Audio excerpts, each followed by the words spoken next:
balonlarni bitta nomini aytib o'taman. Bu razmlarimiz Gentraga tushirgan razmlarimiz. Next Gentraga, Next 3ga, Sparkga tushirgan razmlarimiz. Hop, durab berish balonimiz. Ko'p sotamiz, yaxshi balon, yumshoq, miyaqki, to'rtburchak holatda keladi.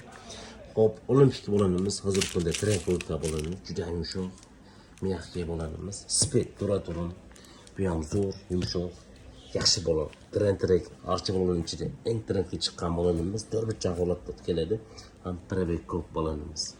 Hop, Largo Ardoza, bu ham zo'r balon, yomonlamaymiz, yaxshi balon, yumshoq holatda keladi. Ko'p sotamiz. Seven hozir kunda yangilangan balonimiz, chiqaranchli bo'ladi, yumshoq balon. Al Sezon Onyx, hamma balon, yaxshi balon, yumshoq. Hop, oxirgisi Delmax archali balonimiz. Mana yumshoq, miyaqki bo'lsin deganlarga Prebekdan, lekin zo'r balon. Siz qaysi biridan to'qqan bo'lsangiz, biz yomonasini reklama qilmaymiz. Qaysi birisiga yoqdi.